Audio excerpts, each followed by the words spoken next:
Hello, everyone. Welcome to the workshop on building generative applications using Genkit and IDX. This, as you know, is a part of the solution challenge powered by Hack to Skill. I'm Uzma, and I'll be your host for today's session. This is the fifth workshop and quite an important one because I believe both these technologies are fairly new to you and are quite important since we mentioned that IDX using IDX may give you the chance of grabbing some brownie points. Before we begin, I'd just like to say that you can all drop your questions in the chat box in the comment section and we'll take them up at the end. To talk a little bit about the solution challenge, it's organized by GDG on campus in collaboration with Hack to Skill for student developers like you from all over the country. And it's an important opportunity for student developers like you to tackle real world issues such as education, healthcare, sustainability, poverty, and so much more. And you can do all of that by using Google Developer Technologies. You, by participating, can not just gain invaluable skills, but you can also contribute to making a positive impact on the society as a whole. So it's a really great opportunity, and I'm glad that you're all part of it. Here is a timeline of the hackathon.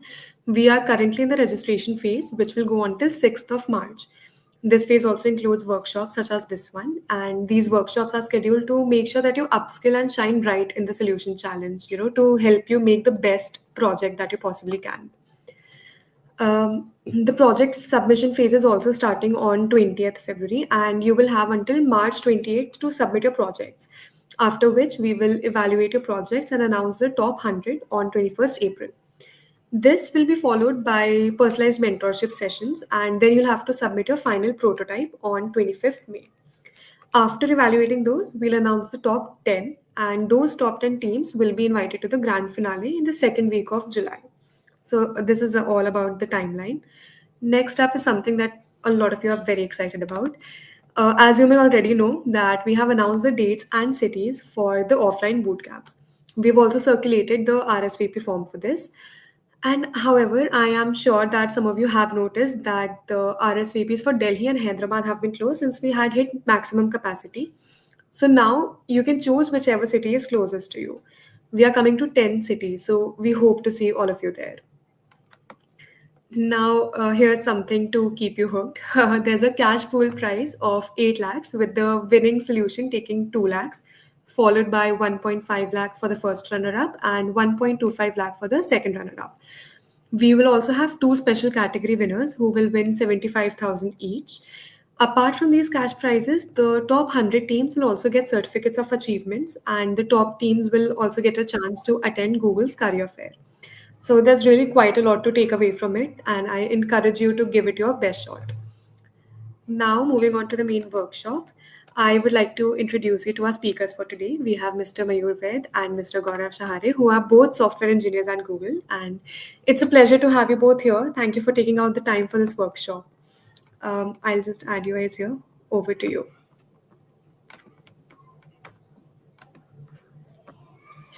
Welcome, Gaurav and Mayur. Hi everyone. Hi everyone. Yeah, am I audible? Yes, yes, you're audible. Great. Yeah. So hi, I'm Mayur. I am a software developer at Google, and currently I'm working on Google building open source technologies, and I'm working on building IDX. Hi, I'm Gaurav. I'm also part of IDX team. I've been with Google for around 2 years, 2.5 years now. Great. So let's start with understanding what is IDX and what is Genkit. Before that, I'll just like to know how many of you have heard about Project IDX or have used Project IDX. Please, you can maybe add a comment in the comment section.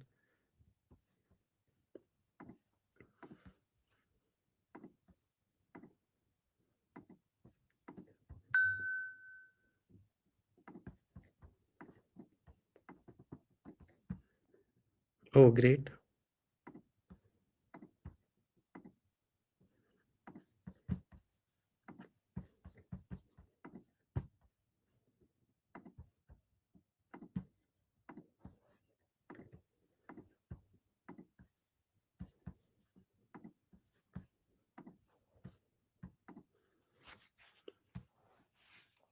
Okay, so I see few of the audience here have used IDX. Uh, Not sure if anyone knows about Genkit.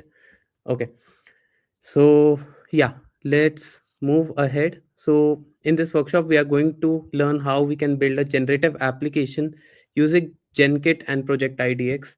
Uh, do you guys know about Genkit, or what do you guys know about what is a generative application?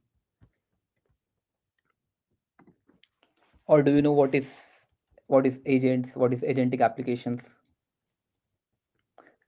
Just quick show of hands, or just post a comment. Great.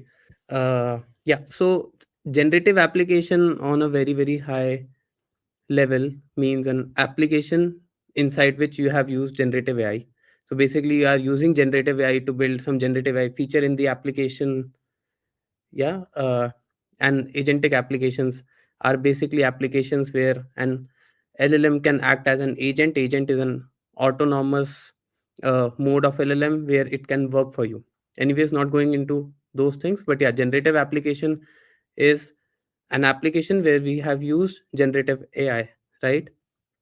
And let's move to understand what is,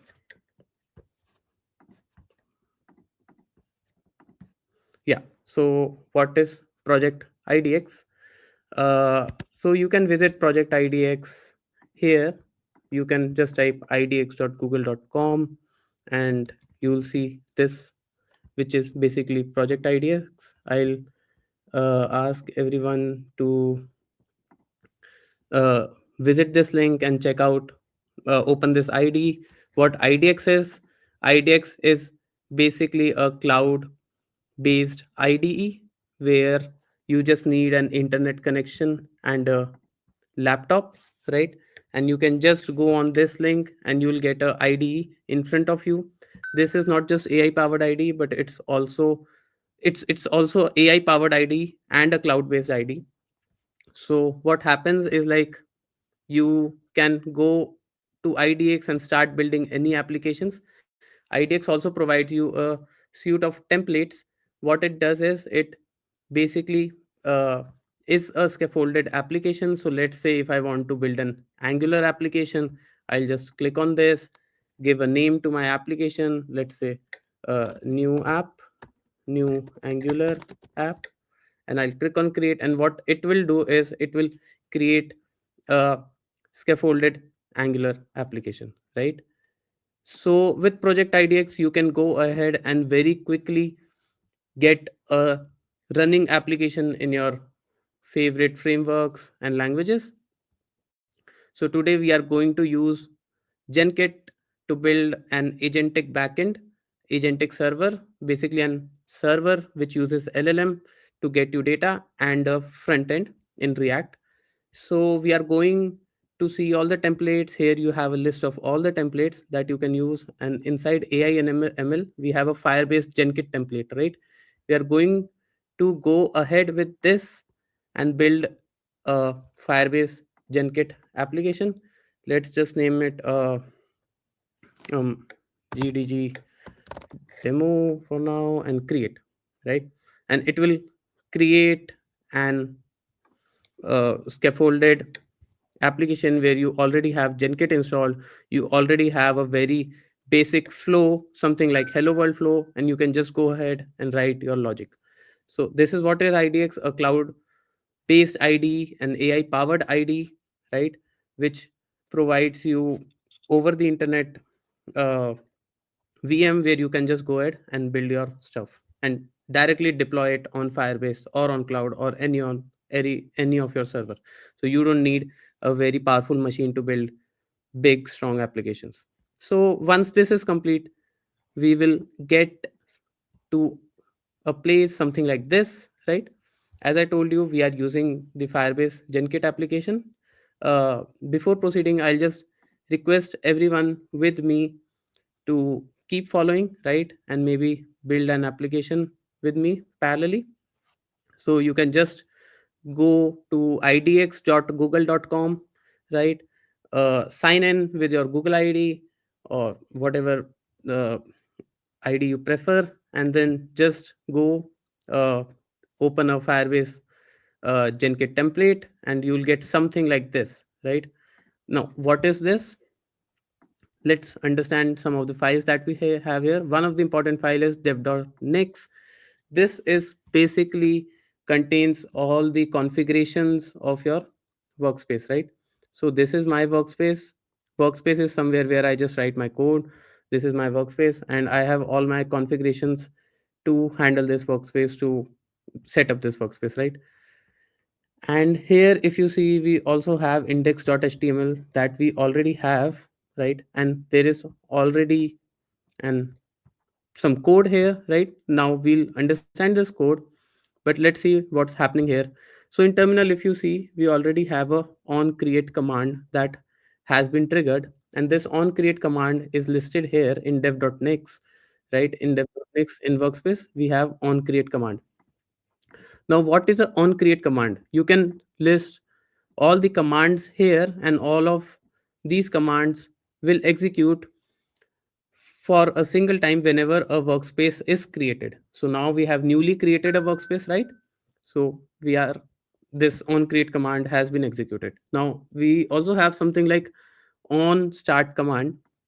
What is this on start command? So whenever this workspace is opened, right, you go to idx.google.com, you open your workspace, this command is always executed. And if we try to understand this command, what it is, if you see, basically if it's checking, do you have a Google GenAI API key? And if it has, then it's showing you something. If you don't have, if you have that in your environment variable, then it's running this command. Else, it's asking you to get an API key, right? I hope everyone is following me and parallelly building stuff with me. Yeah. Okay. Uh, yeah. I'll just request Gaurav to maybe also have an eye on the comments and uh, help answer any questions people are having. Yes, I'm on top of it. Sure, great.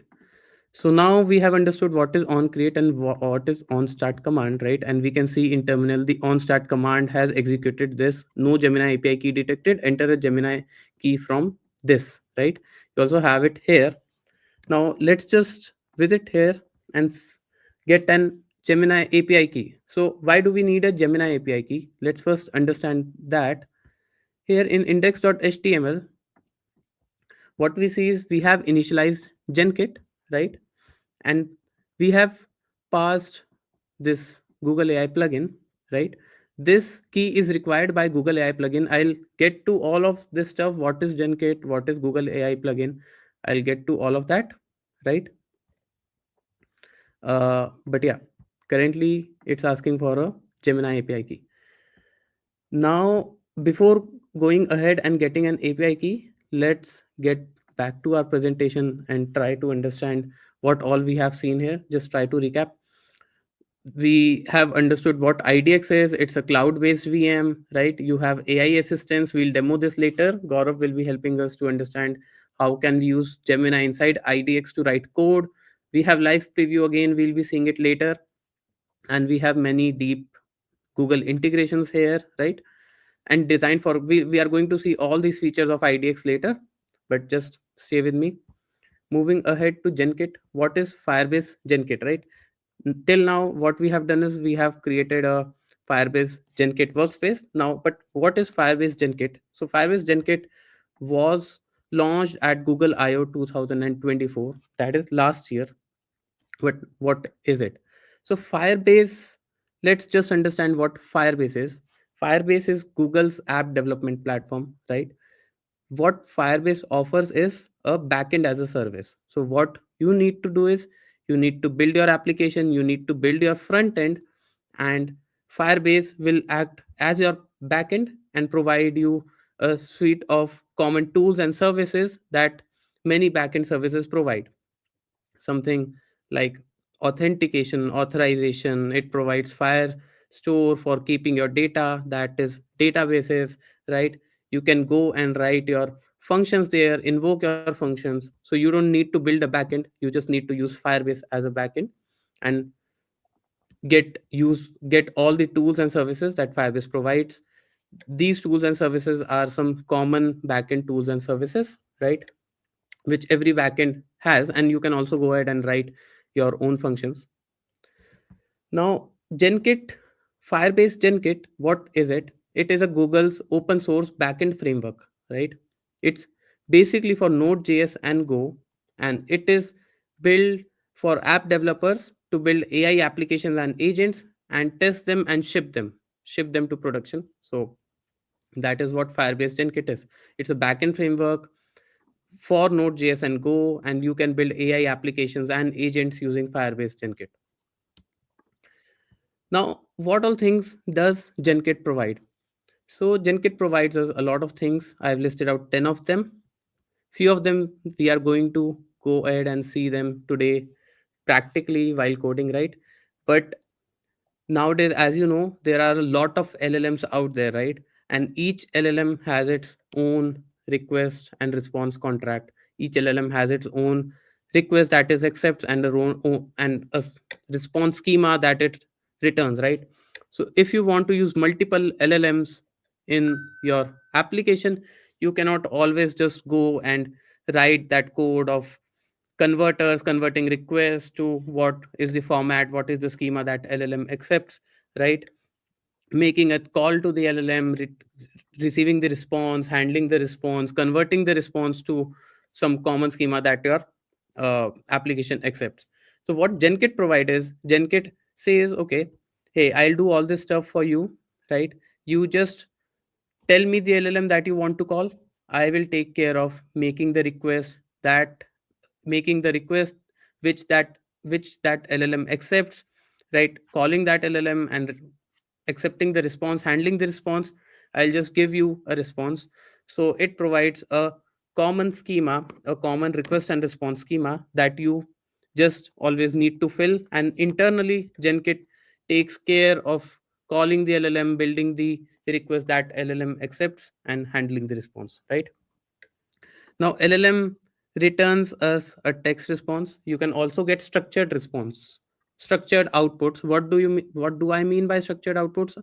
We are going to see all this in the code, but right now you can understand this. Structure output is basically output in a format or in a schema, right? So you define a schema, you define a JSON schema, and you can just get your output in that format, right? You can get those fields from the LLM. You can give multimodal inputs. That is, what do I mean by multimodal? This is basically image, audio. That is what is multimodal input. And you can get multimedia output. So you can also get an image output from Genkit. It's not just text. So you don't have to take care of handling the image response, converting it and all. Genkit will take care that for you. And it also provides capability to add tools. Now, what are tools? Tools are basically uh, some functions that an LLM can use to interact with the external world. So you tell LLM that you have all these tools or all these functionalities available, and LLM will ask you to invoke them to get output from them and use that output to get a much better, much enriched response. Something like, let's say you have your database.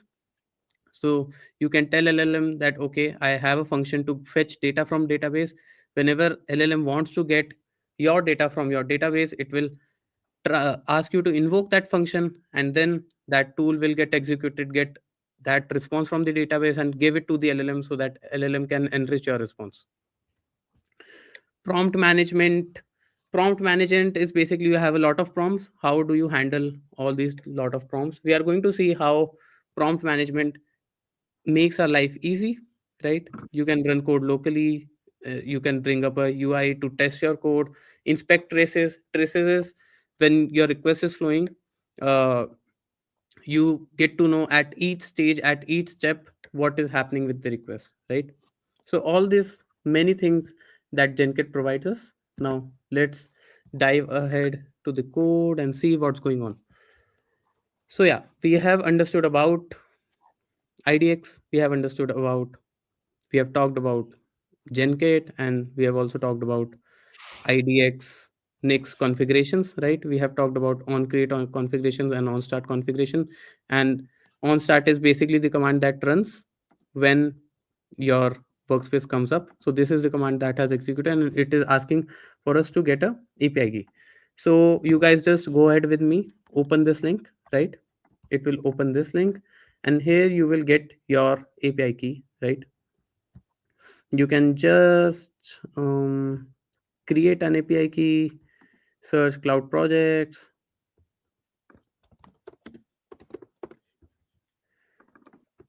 Okay, you can just follow me exactly like I'm doing and just copy your API key, right? So I've got an API key, right? I'll just paste it here. So API key is something sensitive, so this command does not show you the API key, but it has been pasted here, right? Press enter. It has executed further. Now it's showing us, it's asking us to acknowledge the policies. Let's acknowledge, press enter, right? And if you see, we talked about how Genkit can run your code locally. So we have this code here that Genkit has executed locally. So it has basically created a prompt. I'll tell you guys what prompt is, but basically it's something how you it's a request that you send to your LLM, right? And you can go ahead to this localhost 4000 server and see what's happening here. So we have this prompt, right? Character prompt. This is exactly this prompt, and this is the prompt that is being sent to the LLM. This is the ask that is being sent to the LLM, right? You can go ahead and use it. Inspiration, let's say I'm passing Sachin Tendulkar. So you are saying you are an expert D&D designer, create a new character, paste the character on inspiration, but you don't make it an exact match. This inspiration is the input that I'm passing here, right? Run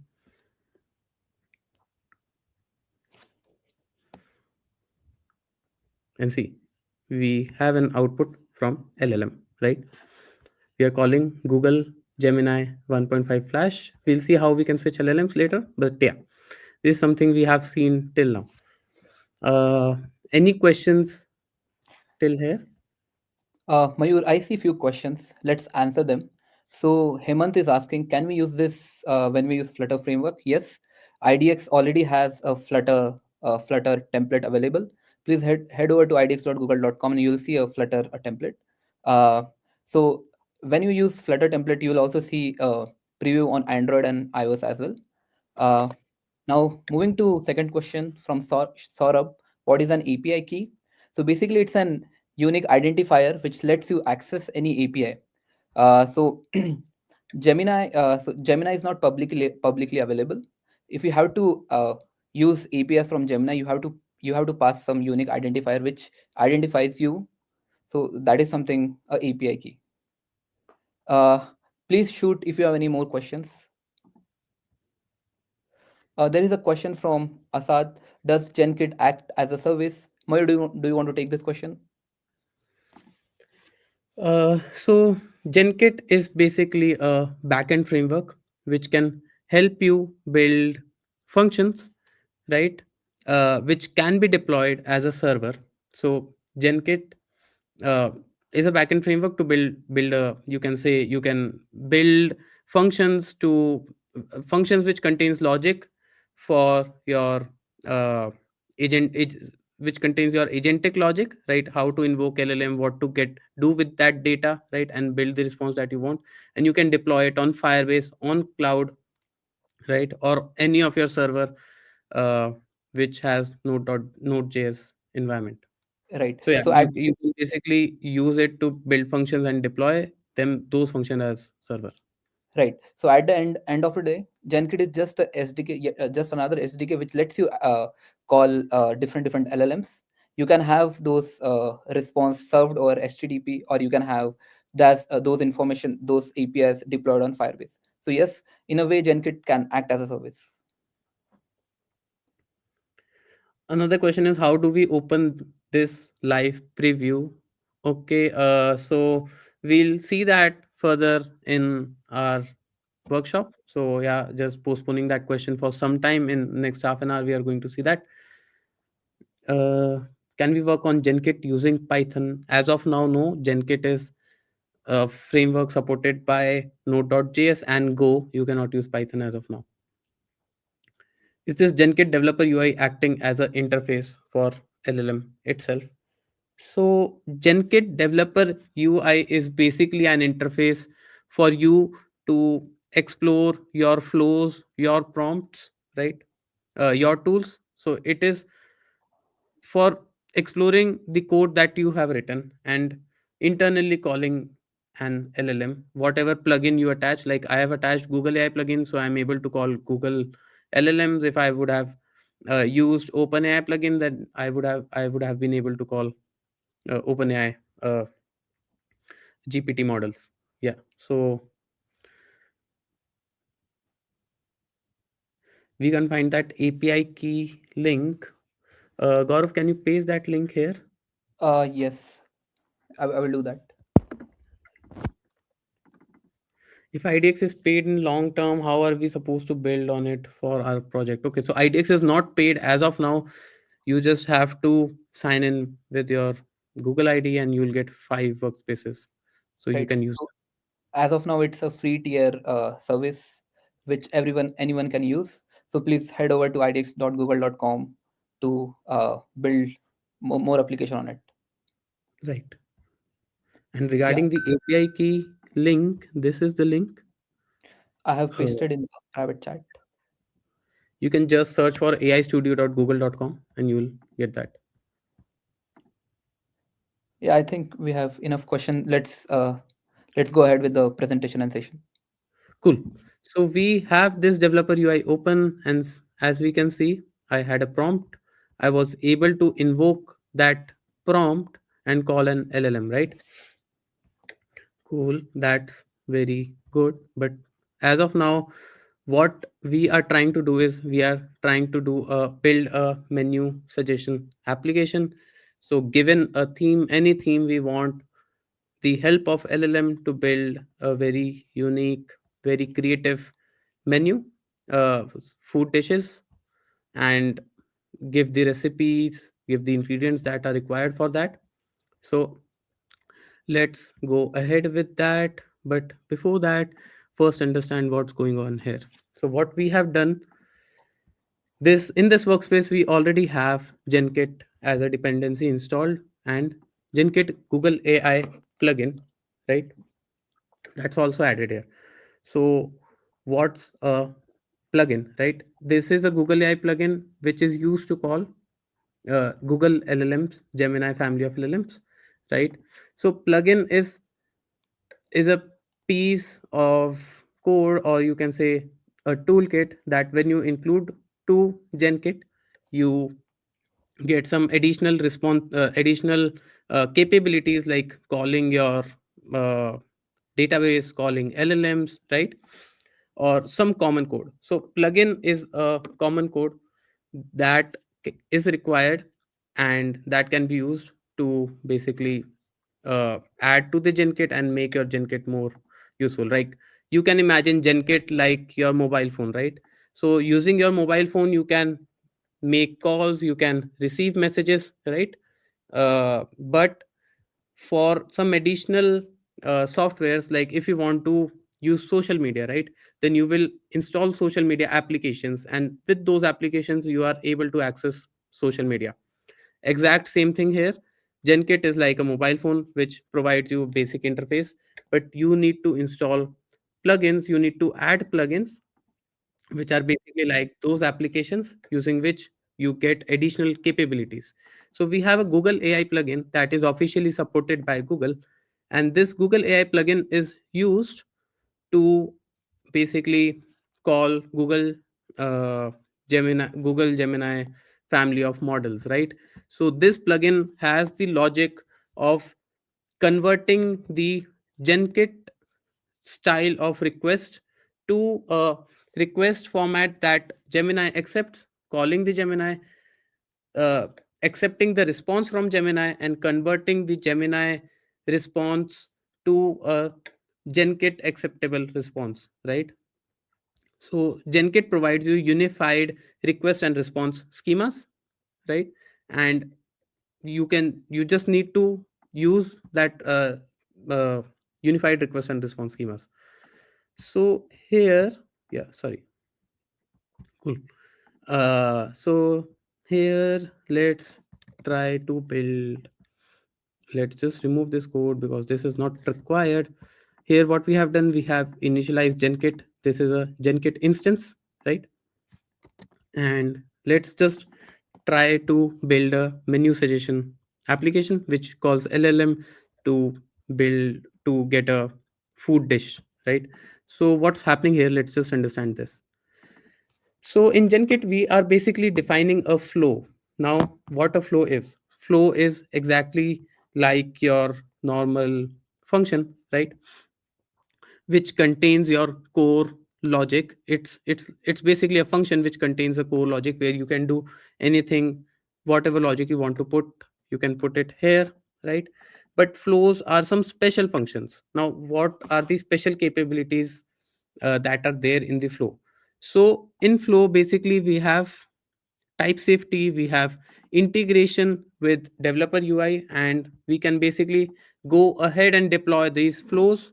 So these flows can be deployed as a endpoint, right, in your server. And whenever uh, you will call a URI, you will basically execute this function, right? So you will deploy this function in your server, and you will have a URI attached to this, and whenever you will call that URI, we will just execute this function. That's a flow, right?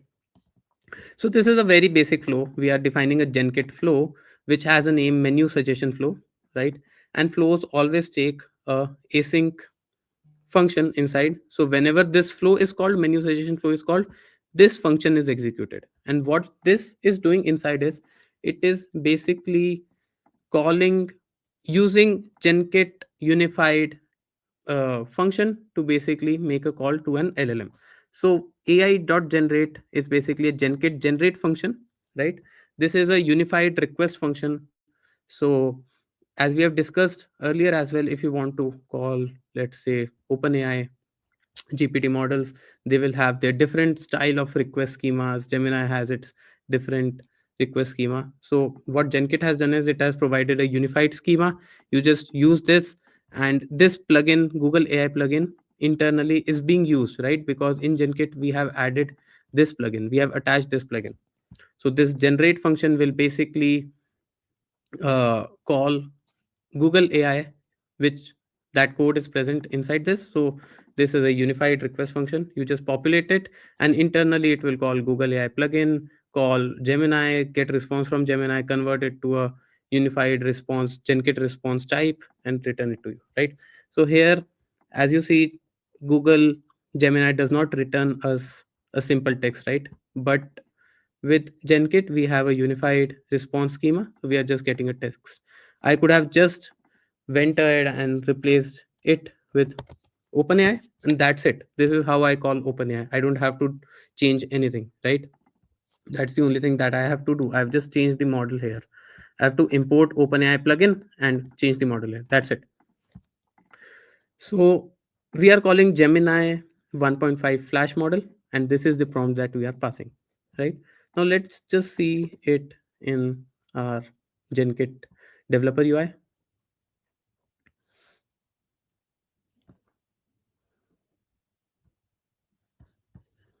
Um, okay. Yeah, I'm not sure why this is not opening. Anyways, so in this flow, we have this flow, and I can just pass anything like, let's say, uh, Indian, and it will give me a dish which is based on Indian theme, dish name, description, all those stuff, right? But this is a very basic flow, right? I don't want this basic flow. It's just returning me a text, right? I want some some basically structured output, right? So let's just go ahead and define a structured output that I want. This is my structured output. So let's say from LLM, I want all this stuff, all this data in this schema, right? So I should have a dish name, I should have description, ingredients, allergens, and recipes, right? I want this in my output. So how can I modify this flow so that LLM returns me output in this format? So we are going to create a new flow, right? And if you see, it's exactly similar like our flow with very minor changes, right? In this, we are also defining a flow. It has a name, but it also has an input schema. So this flow always takes input, which is a string, and always returns an output, which is this schema. Again, if you were not using Genkit, you have to handle this conversion on your own. You have to convert the Gemini response. But here, I just have to define a schema, pass it here, and Genkit will take care of converting the Gemini response to this schema, right? That's it. Here, if you see, I'm again calling ai.generate. This is basically a method to call to call LLM, right? And I'm passing the model that I want to use, and I'm passing the prompts that I want to use, right? And output I want in this schema. That's it. And let's go ahead and see what's happening here.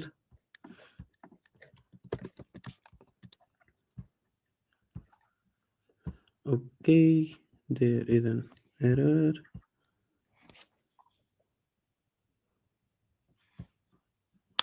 I guess I just pasted this again. Let's just remove it.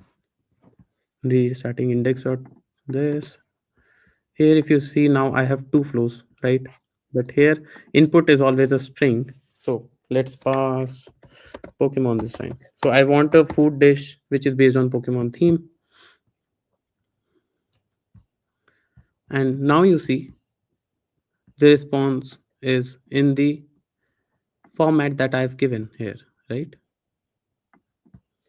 In this schema, I have a dish name, description, ingredients, allergens, and recipes.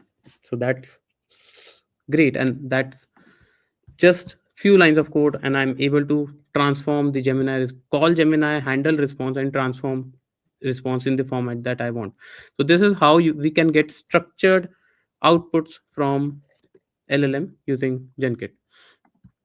So now let's just go ahead and add some tools, right? So what we want is, we want the dish to be uh, to be uh, region specific and to be season specific, right? So it's winter, I want dish that people can eat in winters, and if it's US, I want dish that people can eat, like US citizens or US people in US will enjoy.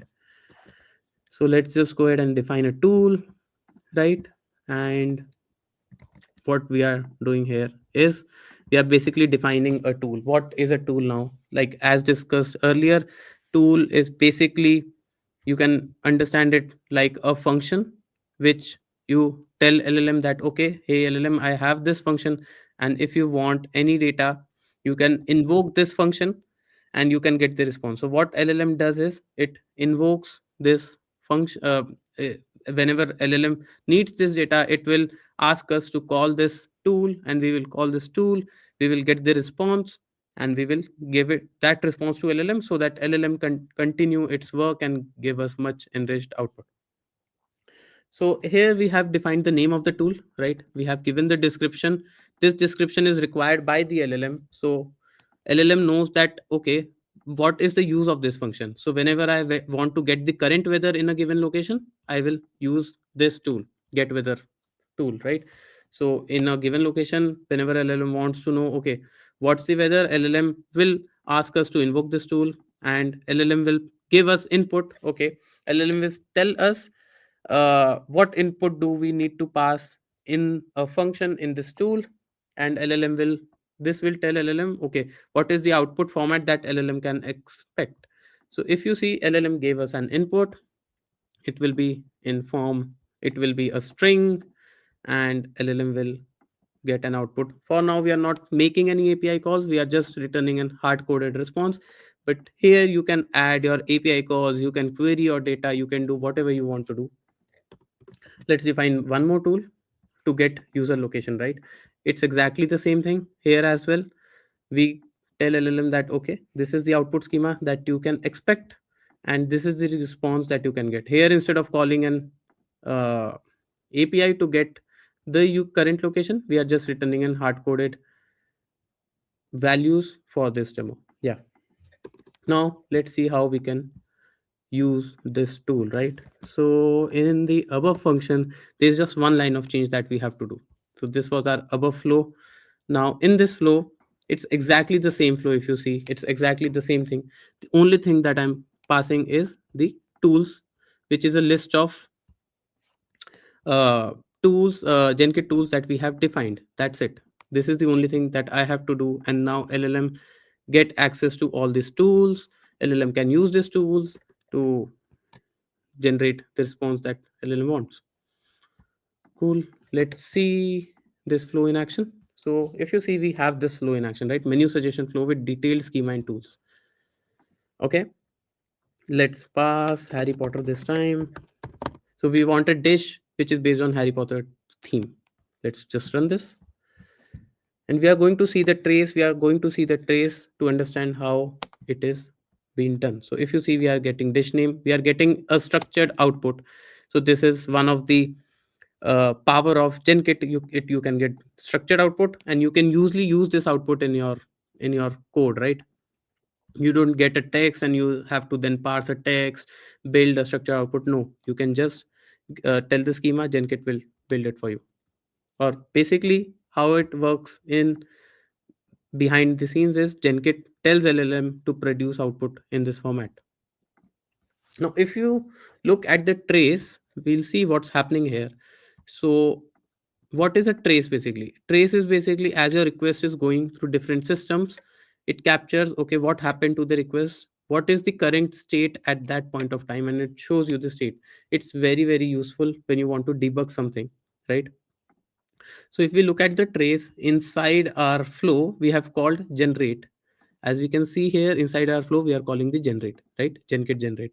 This generate, what is it doing? So it's basically calling Gemini 1.5 Flash with this message, right? This is the prompt that we have passed. If you see, this is what this is the format that Gemini accepts, right? But here, what we were doing, we were just doing this, and internally, Genkit has done this, converted your text to a format that Gemini accepts. So if you see here, we have passed the messages, we have passed the prompt, and then we have passed the tools here, right? And then output, what LLM has asked us to do is has made a tool request to get the current location, right? Now, when Genkit gets to know that okay, LLM wants to run the get current location, it runs the get current location function. That is this function, right? LLM runs this function and Genkit runs this function and returns this response to uh, LLM. Now, what happens inside LLM is again Genkit calls Gemini, right? Again, Gemini has been called with exact same things, but this time also passing the output of the tool, that is this. And now, what LLM has asked us to do is LLM has asked to make a get weather response for location Bangalore. As you can see, LLM is telling us what is the input. Input is Bangalore, right? So now what Genkit do, it basically calls this tool where input is basically Bangalore. This is something that LLM has told us, Bangalore, and we return a hard-coded response. Ideally, we could have made a API call, get the data and pass it to the LLM. But yeah, for this workshop, we are passing a hard-coded output to LLM. And again, and the LLM call is being made. If you see, Gemini 1.5 Flash is again being called, but this time with the current location, as well as if you see with the tool response, that is 63 Fahrenheit and sunny. And now LLM tells us that okay, this is the response that LLM has returned to us. We can go here and see the trace history, right? And this is the final response that we are getting. LLM is taking into consideration the current location and the weather. Cool. That's amazing, right? So we have learned how do we call any LLM using Genkit. We have learned how do we get structured response and how do we pass tools to LLM. Okay. But now what we want to do is we want to create much more complex flow where we want to call another LLM, right? We want to call another LLM to basically act as a nutritionist for us and tell us what are the calories and macros in that dish, right? Because we want to tell that to our users. So Mayur, before moving, should we take a few questions? sure, please. Yeah. Yeah, so there is a question. So how different is Genkit from LangChain? Because LangChain supports many other LLM providers as well as Gemini and other providers. So I have not explored personally LangChain, but I can talk more on Genkit. Genkit is offered by Firebase. It means that all the functionality which comes with Firebase, you will be getting out of the box with Genkit. You'll get you can use Firebase Firestore for RAG. You can deploy Genkit as like any other function and use that function in your code. So I mean, so Genkit basically offers all the functionality of Firebase suite. uh, Second question is from Manish. Is it mandatory to use is in our project? So I believe, Manish, you are talking about API keys. For your development, please go ahead and create your own API keys. Uh, don't use the API keys which we used. After the session, we are going to delete the API key. Uh, Atisha, yes, we are going to be sharing the prompts repository after the session. So please stick through the session. After the Genkit flows, will I will be demoing how to create a front-end application and connect the Genkit flows and front-end application and have a full stack experience in IDX. So please stay tuned. Yeah. Cool. There's one few more questions. Can LangChain do this too? I believe yes, LangChain can also do this, but Genkit is also a framework offered by Firebase which do this stuff. So yeah, LangChain can also do. And again, similar to LangChain, LangChain provides you how to call Gemini, OpenAI, Olama, Grok, exact same thing. With Genkit also you can do that.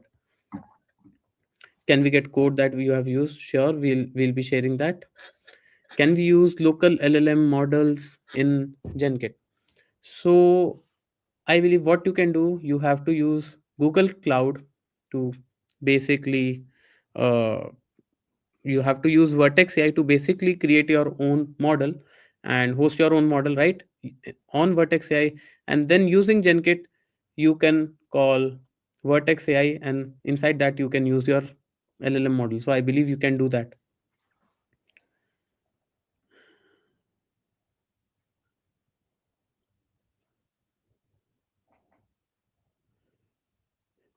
So Genkit is currently being supported by Node.js and Go. So yeah, over in Go also uh, you have this capability of structured output and conversation. There is one more question from Harsh. Can we use JS or React also? So if your question is can we build React application on IDX? The answer is yes. Answer is yes, and that's what we are going to be doing in the second part of the session. If you want to use Genkit flows in your React apps, you can have your Genkit flows deployed, or you can run the Genkit servers locally and have your Genkit flows served over HTTP, and then you can communicate from React. And that's exactly what we are going to be doing in the second half. So please stay with us. Yes, we are using Zod for type checking. And Vishnu, I'm not able to understand your question. Also, we were lag in deploying that model. That part I don't understand. So if you can rephrase, then maybe we would be able to answer that. Cool. Uh, Moving forward. So now we have this, right? Now, if we see, it's getting a bit messy, right? So what do we now? What do we do now? So Genkit also offers us the ability to define a prompt, right? You can go ahead and define a prompt, something like this. So in this flow, we want to use Gemini 2.0 Flash. Basically, what we are trying to do is we are trying to make a complex flow, right? Where we not just where we get the recipe from one LLM, we call another LLM to act as a nutritionist and combine both responses to return to our users, right? So for the nutritionist part, we want to use Gemini 2.0 Flash. This is some a different model that we have been using till now, right? So it's very easy. We'll just go there, import Gemini 2.0 Flash. That's it. It's being imported, and here if you see, we'll use it. And we also have to define the input and output schema. That also I have. This is exactly the input and output schema that we are using here. So basically, we will be passing to Gemini description, recipe, and ingredients, and we will ask it to tell us what are the calories, protein, carbs, and fats in that, right? So basically, here we have defined a prompt. This is a reusable prompt, right? Till now, what we were doing, our prompt was fixed and hard coded inside a flow, and I cannot use this prompt, right? But this prompt, this is basically a defined prompt which I can call from any flow. So I can keep my prompts defined somewhere, and I can just call them anywhere, right? And it makes code a bit better, right? But here we are keeping the prompts inside code. Can we keep them in text files? We can do that, right? We'll create a new folder here, prompts folder, right? Here we'll create a new file which is get, mm, what should we name it? Get, let's say, calories and macros dot. So we have to create a dot prompt file, right? This is a dot prompt file, and what we can keep here is we can keep prompt in text format, not in our code, but something in text format where we tell the model we want to call, the schemas that we want to use. These schemas have been defined here, and we have registered these schemas with Genkit. So now Genkit recognizes these schemas, and whenever we use them here, Genkit knows what is the schema, right? And this is the prompt. This is something that we are passing to LLM. So this is a big prompt. Our code would have got ugly, so we are keeping it here. And this is basically a prompt template. We can reuse this prompt multiple times anywhere we want. So this is how we define it inside code. We just pass the model input output schemas and prompts. And how do we use this prompt, right? How do we, if let's say I don't want to do this, I don't want to keep it in my code, but basically get it from dot prompt file. How do I do that? So that's also something very simple. What I do is I already have this. Yeah, so Genkit also gives me a dot prompt function. I just need to pass the name of the prompt, that is the name of this file, dot prompt file, and it will just import this prompt in a prompt format, in this format, exactly this one that we have been passing till now, right? So now I have this prompt. Now how do I use this prompt? So let's say let's create our final flow that we want to expose, and it would be a bit complex flow. Basically we want to also return the uh, dish name, description, ingredients, recipes to the user, as well as we also want to return the nutrition values of that dish to our user, right? We want to tell both, and we have two different flows for that. So how do we compose the flows? What do I mean by composing flows? By composing the flows, I mean using one flow and output of that flow, using the output of that flow, passing that in as the input of another flow, and hence making a chain of flows to get a much more complex output, much more complex logic, right? So this is my new flow which suggests menu with macros, right? Here it takes input schema, which is just the string that is the theme, restaurant theme, and we generate a dish, right? So here if you see, we are calling first calling our flow, which is menu suggestion flow with detailed schema. This is this flow that we have already written here, right? That we have already seen in action, and this is how we call Genkit flows. It's just like a basic async JavaScript function call. And then this output, menu item output, we are using that output as an input to our get calories and macros flow, which is this prompt, right?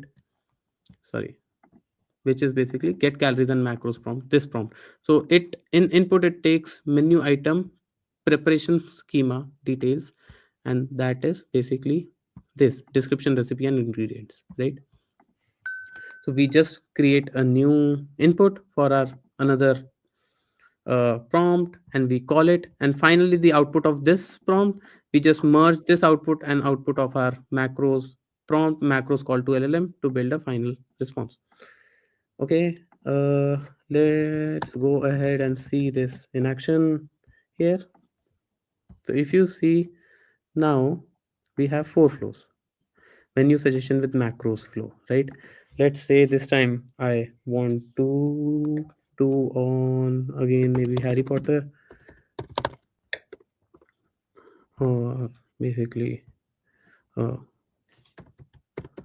let's make something on Olympic Games. Let's keep this as a theme of our restaurant. Let's see what's happening here, right?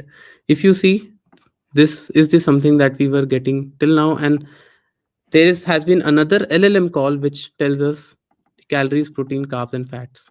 So if we see, basically we are asking LLM to act as an expert nutritionist working at Academy of Nutrition and Diabetics, and given a dish description, recipe, and ingredients, we want to tell the calories and macro breakdown per 100 gram of the dish, right? And we are using Gemini 2.0 Flash for this, right? So if we see our trace, what's happening? First, we are calling our initial flow where we have been calling the LLM, using the tool to get the current location, again passing the output of that tool to LLM, then using another tool to get the weather and passing the output of that tool as well to LLM to generate a final response, which is the we have seen till now, right? This is the final response that we have been getting here, but we don't have calories and macros. So then this output has been passed to another new LLM call, and this time if you see, we are using Gemini 2.0 Flash, right? But here if you see what was being used, we're using Gemini 1.5 Flash. So this is how we can easily switch to the from one model to another just by changing the just by mentioning the model we want to use. That's it, right? And this is the final output that we have got. Okay, so now we have got a very good function that we would like to basically mm, bring up a server and maybe deploy this function so that anyone can call this function. So how do we do that? So as we have already discussed about Genkit plugins, we also have a Google supported Genkit Express plugin. What it does, it just brings up a very bare minimum quick Express server, right? Basically we are currently installing this plugin. We have this plugin installed here, if you see, Genkit Express, right? And now how do we use this? So first we have to import this. Basically we will import a start flow server. What does it do? We are going to discuss that, but okay, let's just first bring up our server. Start flow server, I'm just making a start flow server call. What it does is it brings up a express server and exposes all these flows that we have made till now. It exposes all these flows. So basically it creates a slash URI with the name of this flow, and then you can just hit that and you'll basically run this function on the server. That's it. Now Um, this. Mayur, sorry to interrupt. You're not Yeah. sharing your screen. Uh, my screen is shared, right? Is my screen visible? Okay. Can someone? Yes, Okay, yes, your screen is I visible. believe my screen is visible. Cool, It's visible.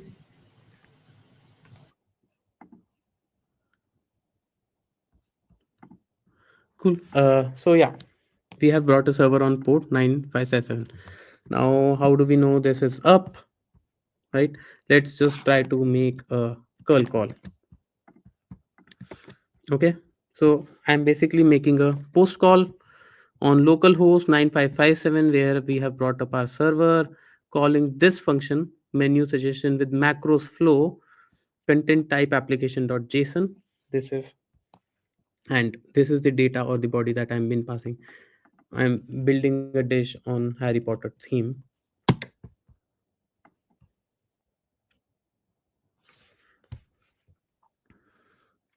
Yep, we have a output, right?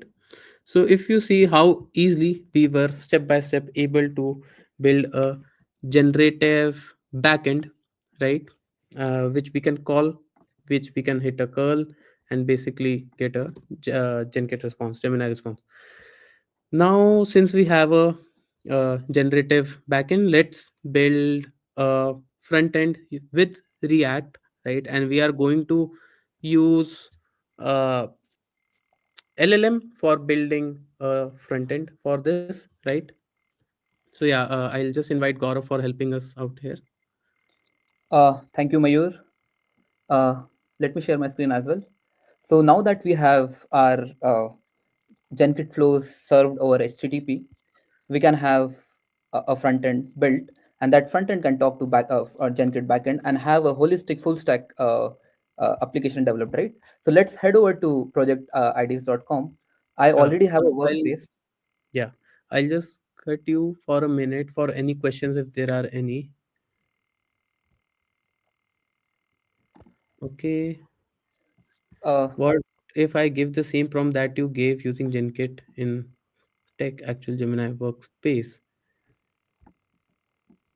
So I believe there will be difference between the generated outputs. This is mostly because LLMs are non-deterministic, right? They don't always generate the same output. So yeah, what I mean to say is the schema, the output format will be the same because we have explicitly told LLM, we have explicitly told Genkit to produce output in that format, but in the content can be different. Yeah, I just wanted to add few pointers to that. It's very good question, Atisha. So basically, it depends on what model you are using. If you are like giving the same prompt to normal Gemini, but the model is different than the model you are using in Genkit, the quality of response would be different. But even if you are using the same model, since LLM being indeterministic, the output will differ, but the sentiments will be on the same line. Yeah, so let's just get our hands-on experience on developing a front-end application on IDX. So I have already scaffolded a React application for you.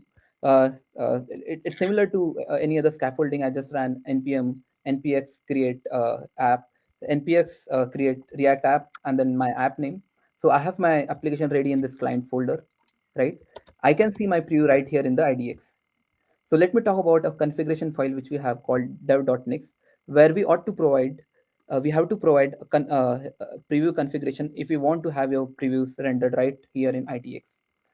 So this is a sample preview. This is a preview configuration. We have to pass. Gaurav, your Yeah, screen is not visible. is it It's visible now. okay? Let Okay, me just check. There are people saying it's not visible. Just give me a moment. Yeah, now it's visible. okay. So let me restart. So basically, I have already scaffolded a React application. I could have used uh, I could have used already available template, but since it's being a full stack application, I scaffolded it myself for the sake of demo. You can see there is a preview right here in IDX. if you want to have a preview added in to IDX workspace, you have to head over to next file, dev.next file. You have to add configuration similar to this. There are a couple of fields which you have to take care of. Uh, the first field is CWD, which is current working directory. So you have to point to the directory where your code is in. So for us, the code is in client directory. Hence, I have given the client. I have added a client here. Second, you have to provide the command which you want IDX to run on behalf of you. So it goes to client directory, it runs this command, and then it have your preview ready in the IDX. So that's there. So now, so we have APIs built on Genkit. We have like couple of APIs. We have menu suggestion API. We have menu suggestion with detailed schema API. We have menu suggestion with tools API, and so on and so forth. So let's build our front end application surrounding the same API, right? So what we want to build, we wanted to build a application which takes input from user, where user can input the theme. There should be a click button, there should be a button, and on clicking the button, React should be able to call Genkit backend and have your response rendered, right? So in IDX, we have a assistant called as Super Chat, which is powered by Gemini. So let's head over to the assistant and have assistant code on behalf of us. So before that, let me just remove the boilerplate code from the React directory. Uh, so I have removed the boilerplate code. Let me do a refresh. See, there is nothing as I have removed the boilerplate code. Let me head over to our AI assistant called Super Chat. So when we click on this Gemini icon, you get this Super Chat. So this is the AI assistant. So we have to give this assistant a prompt that the assistant will generate code on behalf of you. So I have written a prompt already for the sake of demo. So let me paste that prompt. So all I'm asking Gemini to create a React application uh, which has a which has a text input, which has a button, and on clicking a button, you should render a menu. Menu should have couple of things. First, it should have description. It should have description. It should have dish name. It should have recipe. It should have allergens. At the same time, we are asking Super Chat to use Material UI as Material UI as its CSS library. So let me give the prompt to LLM. Let's see what it does. Uh, so it's reading the file, it's preparing the changes. So for any prototyping or any, if you want to have head start on any application, just use the Super Chat provided by IDX. Uh, so it has already created the file I have already imported. See here, the file is already imported. Let me head over to yeah. So I can see a sample application already generated. Let me give it some input. Yeah, you can even open this preview in another window. So there will be some error. Let's see what error is there and we can fix it.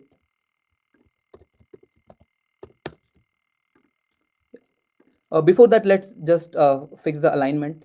Let's ask Gemini to align generate button right next to text input. That's first thing. Uh,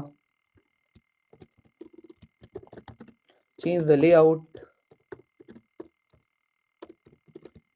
have generate button render next to text input. Maybe we can nudge Gemini to use flexbox.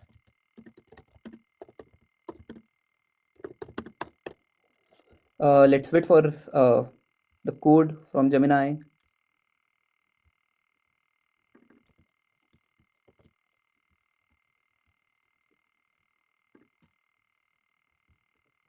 Okay, so it's using grid. Let me update the file. Let me head over to web preview. See here, The text input and generate button is in the same flex box, and it's rendered next to it.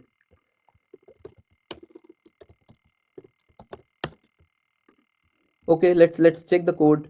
uh, so we have this on generate handler.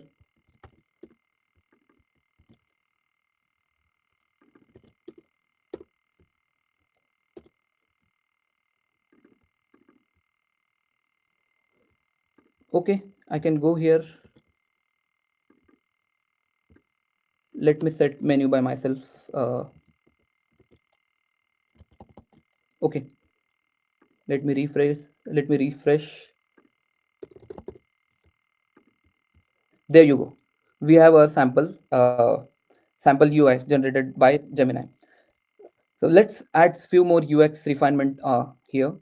First UX refinement could be, we can have all this ingredients render uh, like one below another, similarly for recipe, similarly for allergens, and also we can use accordion or some other component to have the UI, to have to make those fields, make those section collapsible. So let's head over to super chat, and let's ask it to do that. uh, Change the layout, have individual ingredients, recipes, and allergens, render one below another. uh, Maybe use typography component from material UI.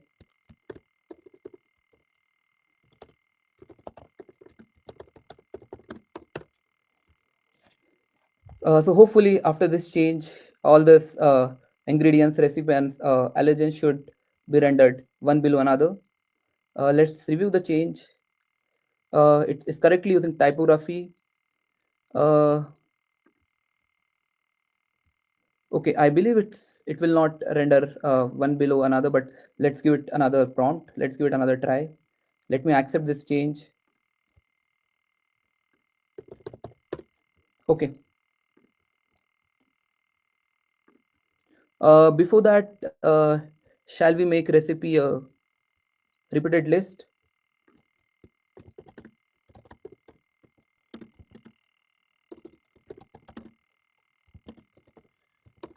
So as we can see, all this code that has been generated till now is just being done by Gemini. Gaurav is just giving prompts to Gemini. This Gemini is the inbuilt AI inside IDX. So on the bottom right, you can see there is a Gemini button. You can click on it and open this Gemini chat, right? And you can then just give prompts to it, and it knows your code base, it knows your files, so it can go ahead and make changes for you, right? It will show you the changes it is going to make. You can click on review changes to see the changes that is it's making, and then you can click on update file to make those changes. So you don't have to basically go ahead and code. You can just ask Gemini here inside IDX to code for you, give a prompt, and it can do it for you. Exactly, right. So so we already have the response from Gemini. So Gemini has converted, as we asked, right? Gemini has already converted recipe to a repeated strings. Let me update the file. Let's head over to a code.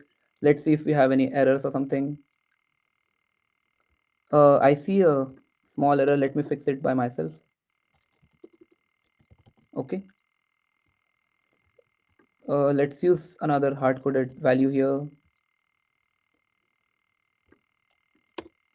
So at the end, when our application is ready, we will be connecting our application to Gemini backend, which Mayur has demonstrated, and then we can have a holistic view of how uh, full stack application are developed using Gemini.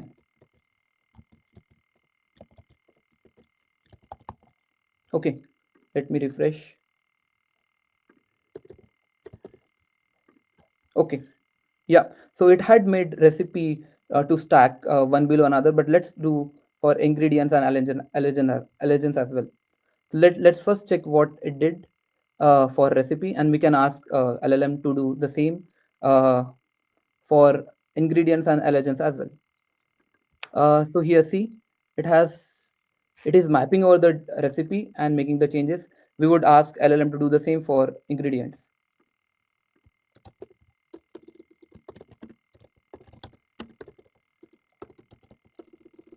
Now let render individual recipes and allergens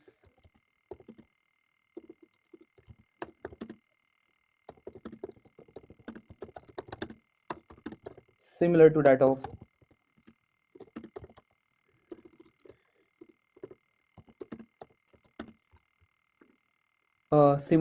recipe.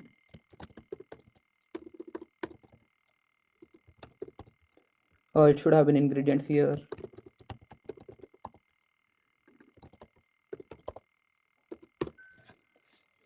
Let's wait for Gemini to answer back.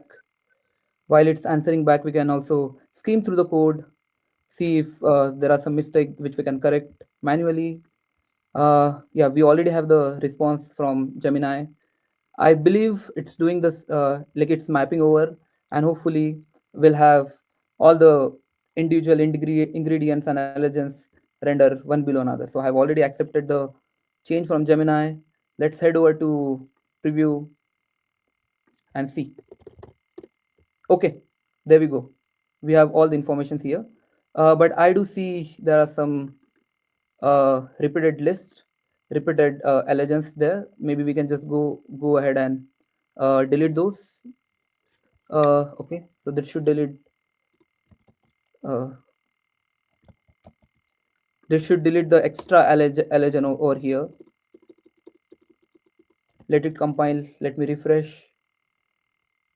So this is how you step by step give prompt to LLM on how to. So you have to step by step guide your LLM to build your application. So let's check what's happening with recipe. So there is nothing for recipe. Let's ask Gemini to do the same for recipe. Render the recipes as well, uh, similar to ingredients.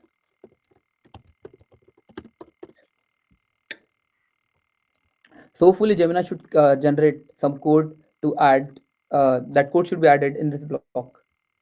Let's see what it does. Yeah, as I said, right, it has already injected the code here. Let me update the file. Let's head over to preview.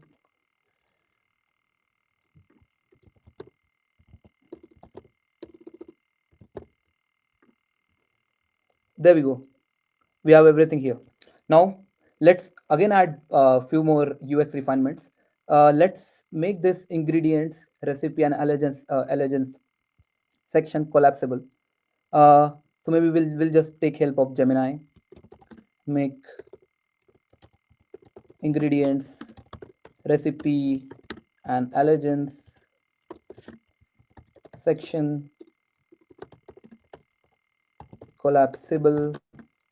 Let's guide Gemini to use accordion from Material UI.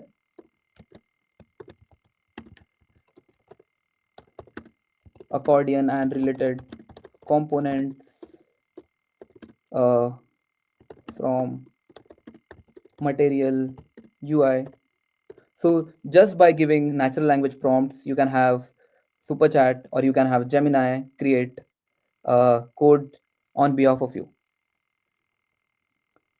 uh, so what we want this section to be collapsible, and we have prompted LLM to use accordion from Material UI. So hopefully it should generate the code for the same. Let's see. It has correctly imported accordion, and I believe it is using the accordion correctly, but it made some changes here and there. Okay, we can ask again LLM to refine it. Let's just accept the change. We can just go ahead and fix some of the change by ourselves. So this is one of the place where we should be like just using a hard coded value, as we have been doing this.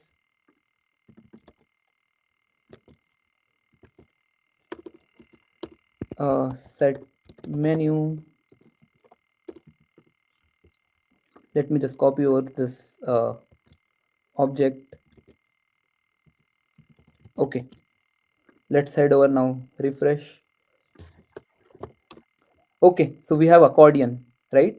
So we have achieved all this just by giving prompt to super chat. Uh, and I think let's add few more refinements before connecting it to Genkit backend. Maybe how about we have a icon over here which tells what the state of accordion is. It collapsed, or it is expanded. Let's ask Gemini to do that. Add an icon to accordion to tell user the state of accordion.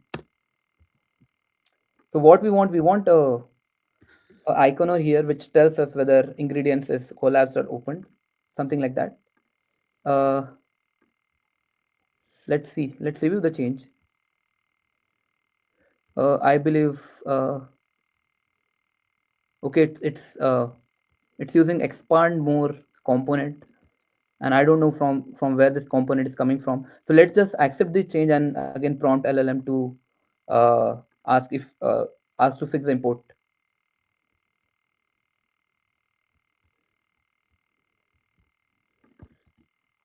Okay, uh, import accord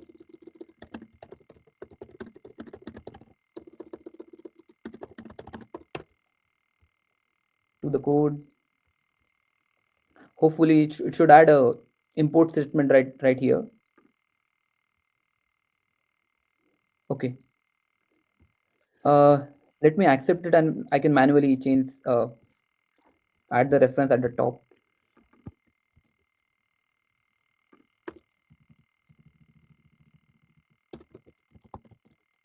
Let us see the preview, how it is working. Is it working or not?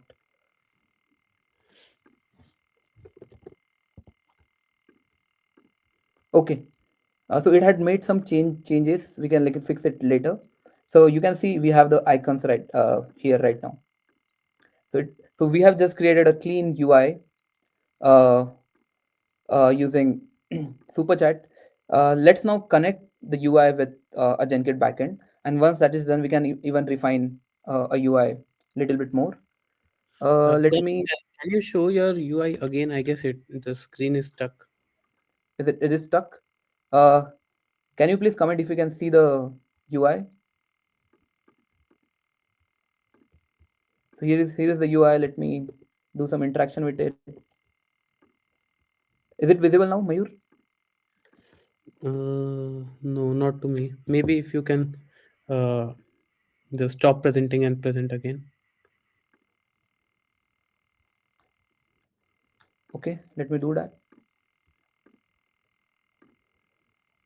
So Gaurav was trying to help show us how we can use IDX Gemini, which is inbuilt AI inside IDX, to generate code on behalf of us. And mostly this is how we do development with AI. You prompt AI, keep on prompting AI to move in the right direction, and AI keep on generating the code for you. So Yeah, as we saw, Gaurav did not wrote any code. It just gave prompt to the AI and reviewed the code written by AI and keep on guiding it to the right direction. One more thing that I like to uh, uh, bring here is the IDX preview functionality. So IDX keep on analyzing the code changes that you have made, and the preview is hot reloaded. So as you keep on making the change, IDX automatically keep on updating your preview, and you can parallelly see the preview in which direction you are going and make changes accordingly. So that helps to make your development very easy and fast. Yeah. So uh, is my screen visible right now? Yes, Uh, is my UI visible? Okay. So so so far we have built this UI. It's not that clean, but I won't say it's that bad. We can have LLM to refine it more. So on giving the theme input, we have all this menu suggested. Uh, Currently, this menus are hard coded, but we are going to be connecting with Gemini, and to do that, right? So let me just add few more manual changes.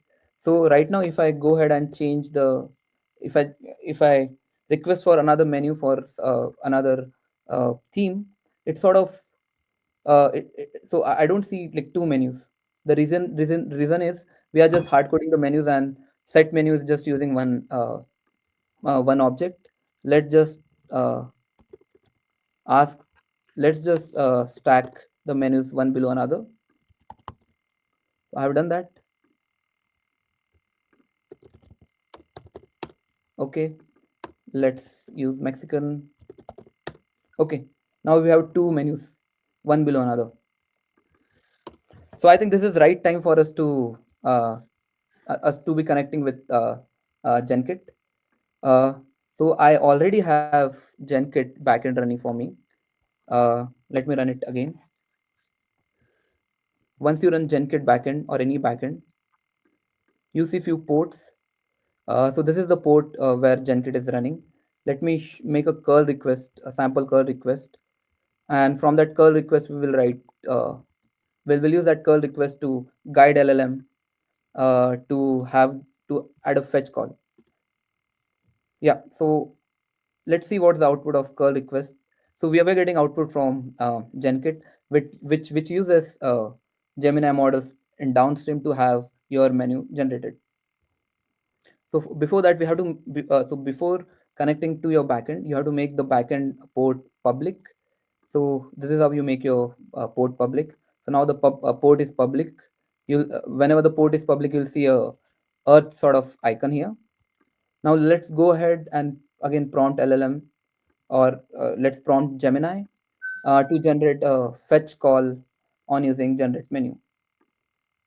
what does Gaurav mean by public port is, uh, till now the preview that you have been running, the uh, Genkit backend server, it was running inside this workspace, right? And you can access it from inside of the workspace. But if you want anyone else to call your server, you have to make your port public, and then uh, outside world can also maybe outside world can also access your uh, Genkit Express server.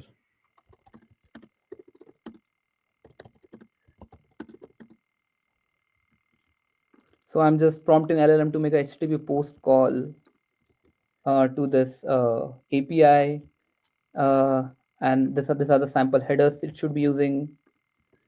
Let's see what it does. So I'm asking, on clicking generate menu, make a HTTP post call to this particular API, which is being served over HTTP, and this should be the headers, and this is one of the hard coded values. Let's see what it does.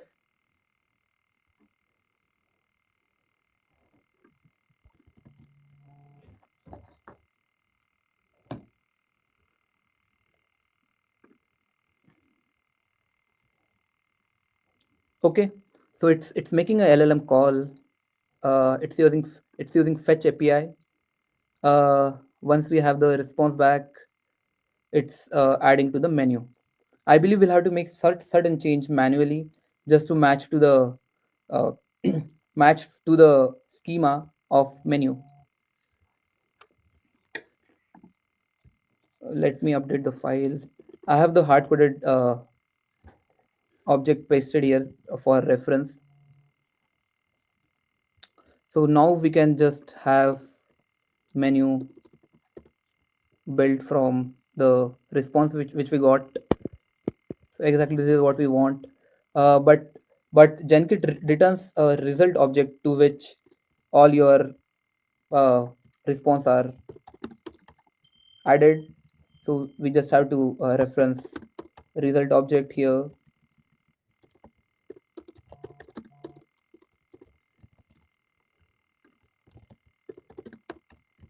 Okay.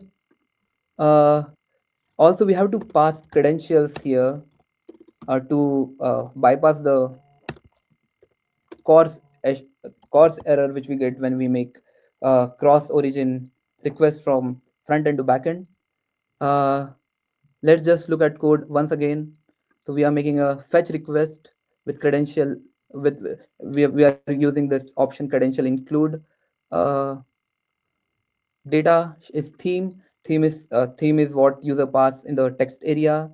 If response is not okay, we will throw an error. Otherwise, we'll await for the response and then set the menu. So full it should work. Let's see what it does. I have refreshed the I have refreshed the menu. Let me. There is an error. Let's look at the error. Uh, before setting anything, let's just do console log so that we know it's working correctly.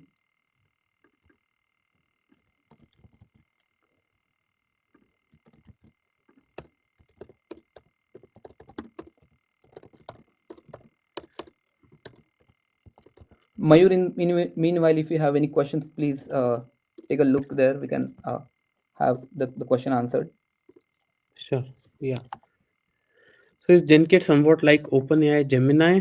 Uh, you can understand Genkit uh, as a framework which can be used to call LLMs like OpenAI and Gemini, right?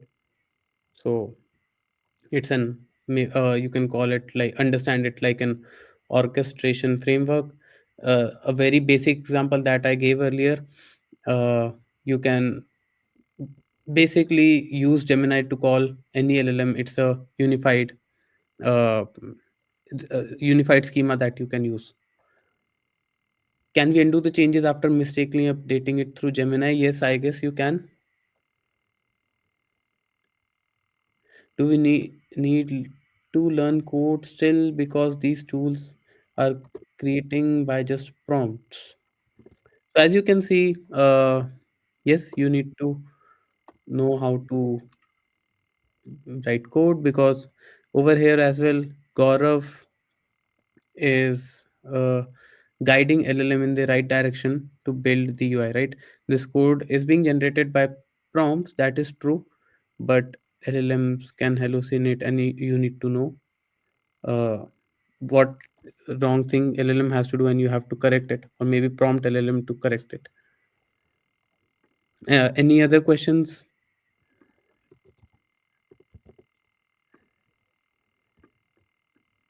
Okay, I believe it should work right now. So here, see, we are getting output from Genkit. Let's just use this output and flow the data to our front end. So I have made a small change here. So earlier I was using localhost, but inside IDX everything is hosted inside a VM, right? So you first have to make your ports public, and you have to use the API link provided here. So you have to use this domain. So I have just copied over the domain right here and appended my API endpoint, which is menu suggestion flow with detailed schema. So now we are able to communicate correctly with our Genkit backend. Let me make this change and have data flow to front end. Let's just call for Indian. Gaurav, can you generate for something like Harry Potter or some other Yes, theme? yes, I will do that. Yeah, so Maybe. here, Yeah. so we have got a theme menu based on a Indian theme, right? So these are the ingredients, these are the recipe which was generated by LLMs. Maybe let's just ask for Harry Potter or Harry Potter themed So I believe we'll have to add some loading indicators, which tells us if requests are is being fetched or not. So here, see, we have the response from Genkit. This is the recipe. I see a couple of things here. I believe the dish name is not visible. Let's just debug why it is happening, and we can again, we will not code it. We'll have LLM code on behalf of us. So we are correctly passing dish, we are description, ingredients, recipe. Uh, Dish name is not, it's not being read properly. Let me do one thing. Let me just hard code some dish value.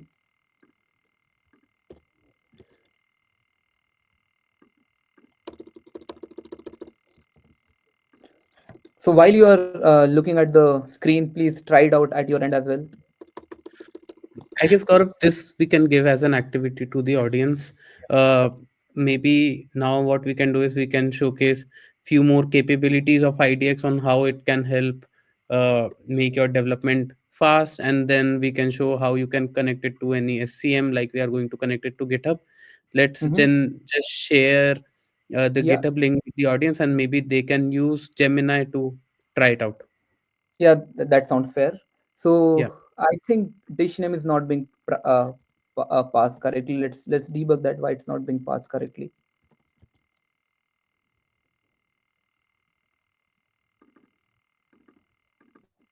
Before that, let me just console log the output.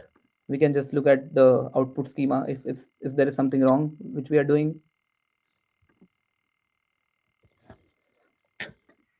Still aching, still it's waiting for the response.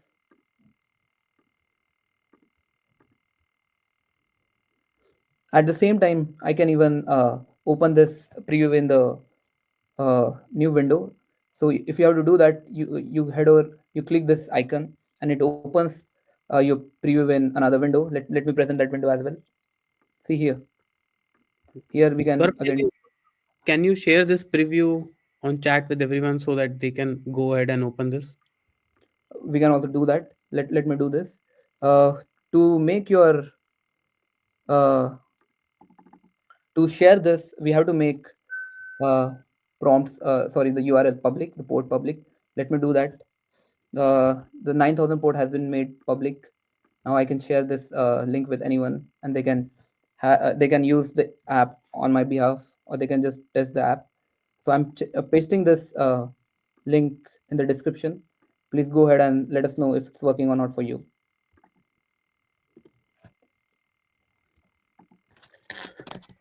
While that is being done, let's debug why the dish name is not.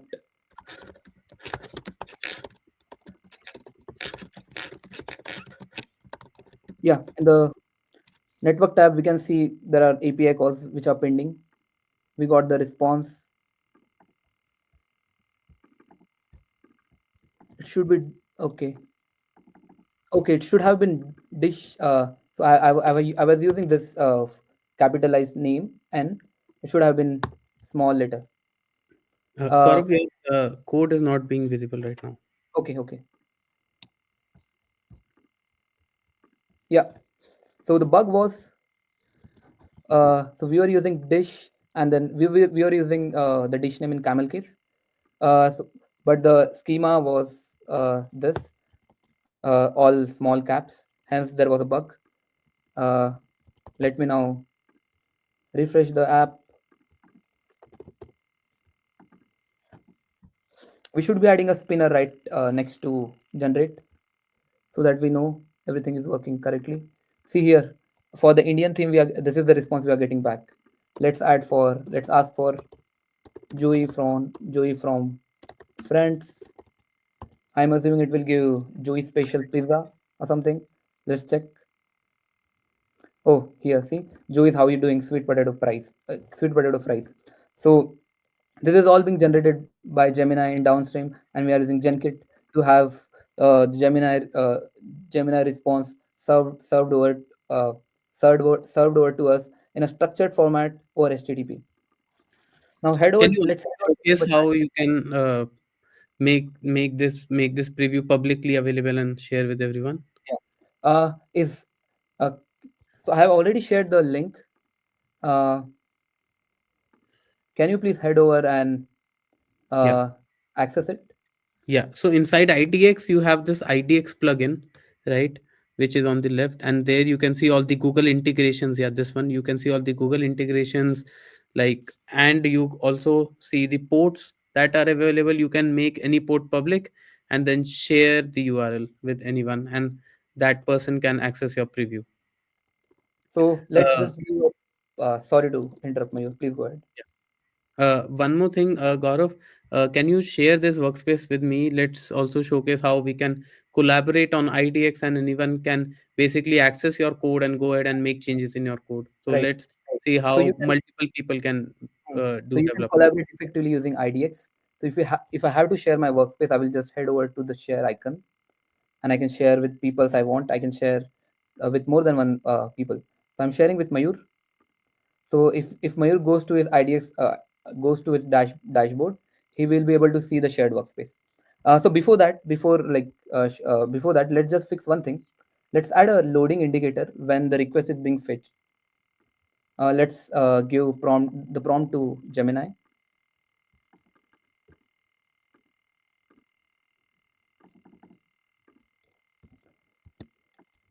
Add a loading, or add a spinner uh, to generate menu button while request is being fetched.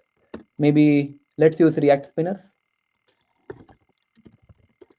Till then, if anyone have has any question, please post it in the comments, and I would love to answer them. Yeah. So it's going to client directory and then installing React Spinner. So Gemini is smart enough to identify which node package it should be installed in the code base. So it's hinting us to install React Spinner.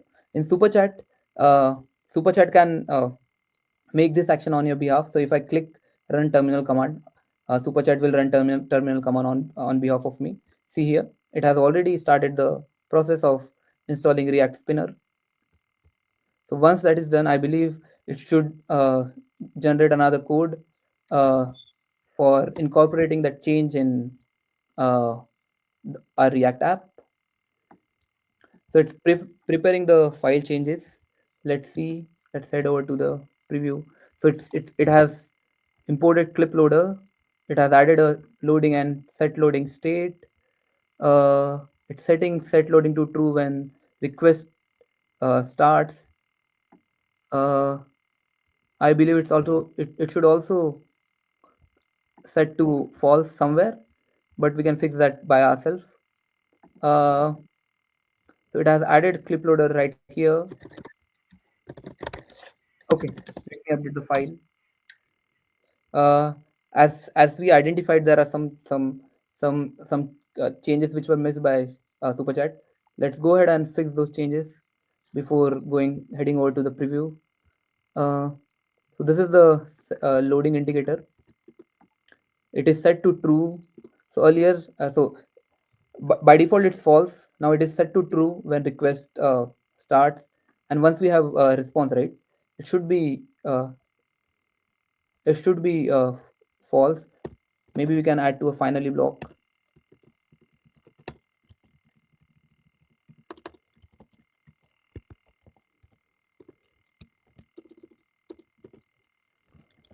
It's set loading to false.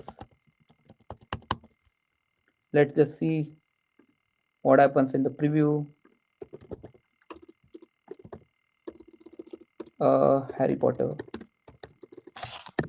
Okay, as you see, there is a React spinner. Okay, the spinner has stopped and changed to generate menu. So there you go. So uh, we have created a front end which effectively talks to a Genkit backend uh, and using our super chat agent. So I have not used any. I have not manually coded a lot. I have just assisted. I have just nudged Gemini towards right direction, and Gemini uh, was able to give the correct response. So that's all for the hands-on on IDX. But before that, I believe I have already shared this workspace with Mayur. Mayur, can you share your screen and show audience how you can access the same workspace to give them a hint to give them a gist of our collaboration feature on IDX? I have stopped sharing. Mayur, can you please share and show uh, the workspace which was shared?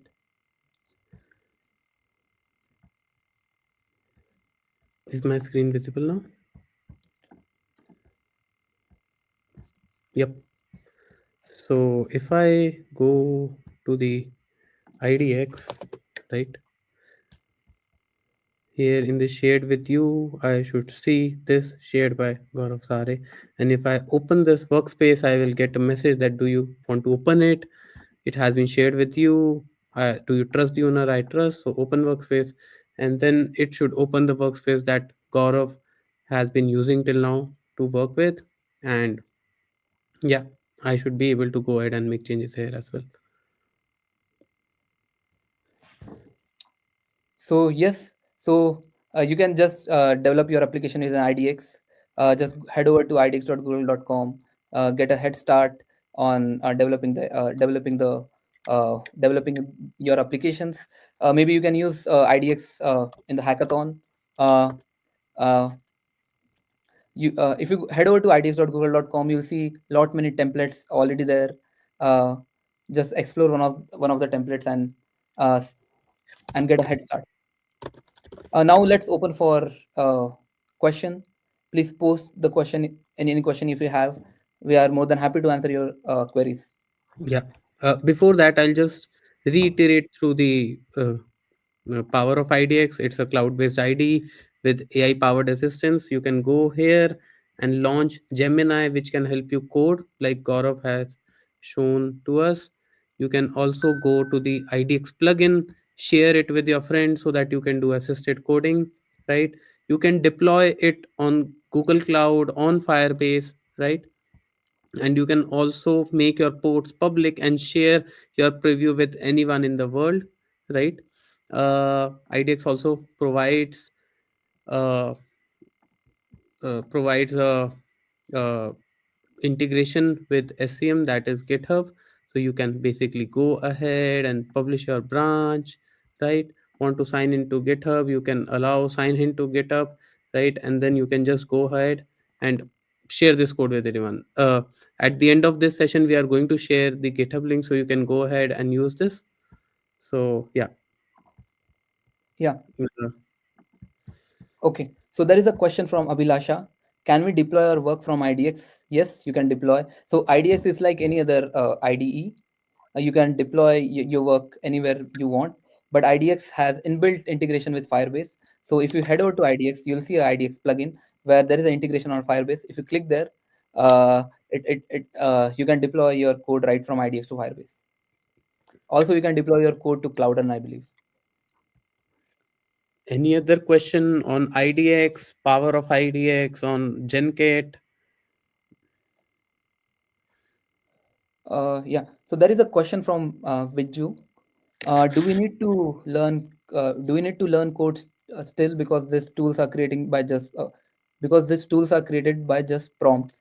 So at the current state, you should have like some knowledge on uh, how code works, how the framework works, so that you can nudge the Gemini, nudge Superchat better to have better results.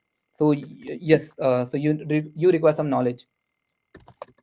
But going forward, I believe LLMs are going to get even more smarter, and they can generate the code without any additional assistance, just by natural language prompting.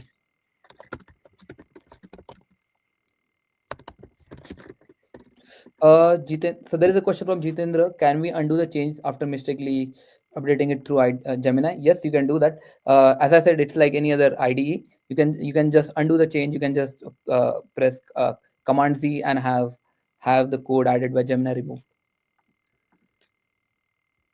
There is a question from Monica. Is Genkit somewhat similar to OpenAI or Gemini? So Genkit is essentially an orchestrator. It's not a LLM. It's just a tool which orchestrates the request response. It has a unified. It provides a unified platform for you to interact with any LLMs in easy fashion. As Mayur demonstrated, right? In Gemini you use flows, you use prompts. You can define your requests and input and output schemas, and have Genkit as a middle layer between your client and any LLM provider. So you can use OpenAI, you can use Anthropic, you can use Gemini. Uh, are there any questions?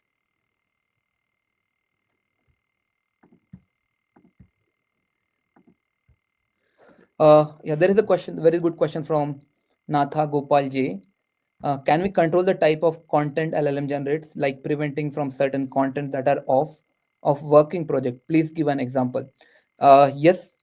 Uh, so yes, you can set the tone. You can set the style of coding. You can set certain design principles, design patterns for, uh, and uh, you can set certain patterns so that LLM generate the code in the way you want. For that, you have to give a better prompts. You have to give some examples to Gemini or any other LLM. And once LLM learns that this is what you want, this is the response you would like to have, LLM should be able to generate a response the way you like.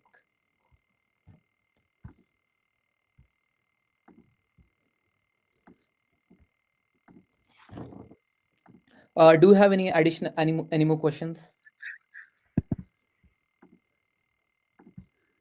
Uh, if not, I would highly recommend everyone just head over to idx.google.com. Uh, if you have any queries, please reach out to IDX community. If you have any queries for Genkit, please reach out to Genkit community. We'll be more than happy to answer your queries. Yeah. I've also shared my screen where we have listed down all the links for Project IDX, IDX community, IDX user voice, documentation, Genkit, right? We'll also share this on chat so that you can access all these links and they'll be super helpful to you.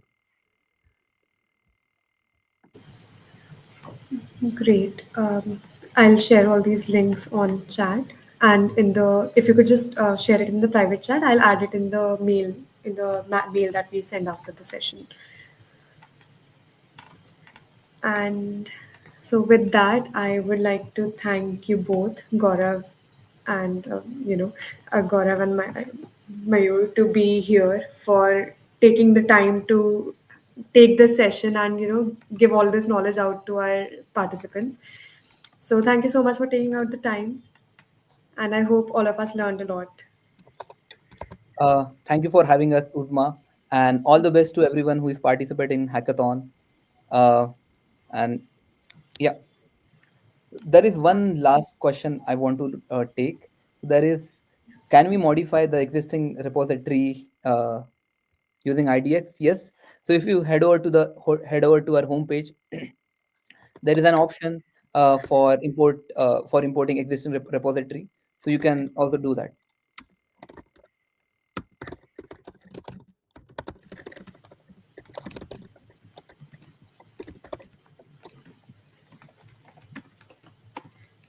Great. So, I have shared the links in the chat box. So you can all refer to that. And don't worry if you miss it here. I'll also be sharing an email in which we'll mention all these links.